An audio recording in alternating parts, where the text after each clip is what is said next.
मित्रांनो, आज आपण एका नवीन व्हिडिओची सुरुवात करणार आहे। तर आपल्याला माहित आहे, निसर्ग म्हटला तर त्यामध्ये विविध प्रकारच्या वनस्पती, झाडे, झुडपे आणि हिरवीगार वनराई। तर आपल्याला प्रसन्न करणारी हवा, बेधुंद वारा, तर याच्या सानिध्यात आपल्याला फिरायला, मौज मजा करायला आवडते।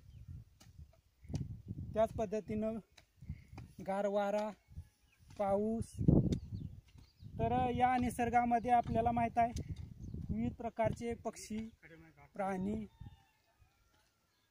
हे समूहाच्या स्वरूपात आपल्याला कित्येक वेळा आढळून येतात। तर आजकाल त्यांचा समूह नष्ट होत चाललेला आहे। या पर्यावरणाचा हळूहळू ऱ्हास होत चाललेला आहे। तर याचाच परिणाम म्हणून मानवाने कित्येक वर्षापासून निसर्गाची लयलूट चालू केलेली आहे। निसर्गाकडून मानवाने जे काय घेता येईल त्याचा उपयोग करून घेतलेला आहे वनस्पतींचा। त्याच पद्धतीनं आणि त्याचा परिणाम म्हणून पर्यावरणाचा ऱ्हास होत चाललेला आहे। तर अनेक प्रकारचे विविध प्रकारचे प्राणी, पक्षी यांचा समूह की ज्याला आपण परिसंस्था नष्ट होण्याच्या मार्गावर आहे। तर मानवाने बऱ्याच वर्षापासून निसर्गाची अपरिमित हानी केलेली आहे। तर त्यामध्ये प्रामुख्याने जंगलतोड असो, खाणकाम, कारखानदारी याच्या स्वरूपात निसर्गाचा ऱ्हास केलेला आहे। आणि त्यावरची उपाय म्हणून की या वृक्षाचं संवर्धन करणे गरजेचं आहे, की ज्याला आपण वनीकरण म्हणतो। तर ही आता आजच्या काळाची गरज बनलेली आहे।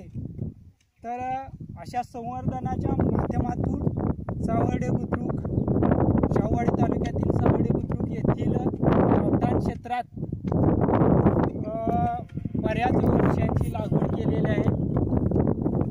की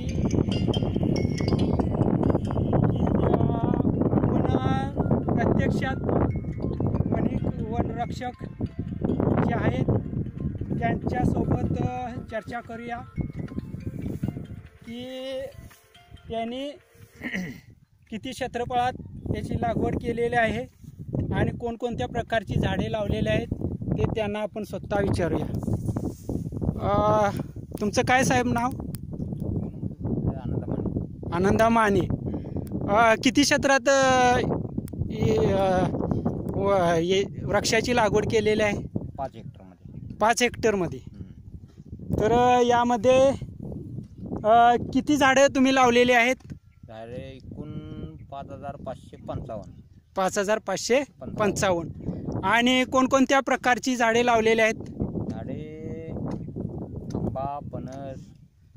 आंबा, फणस, हा, पेरू, करण, जांभूळ, हा दिसत आहे तिथं बघा। आंबा, फणस, करंज, आपटा आहे, कांचन आहे। तर अशा विविध प्रकारची लागवड या ठिकाणी केलेली आहे। ग्रामस्थांची मदत आहे का? आहे सहकार्य वन खात्याच्या मार्फत हा चांगला उपक्रम या ठिकाणी अवलंबलेला आहे। तर मित्रांनो, माझ्या चॅनलला सबस्क्राईब करा। धन्यवाद। जय हिंद, जय भारत।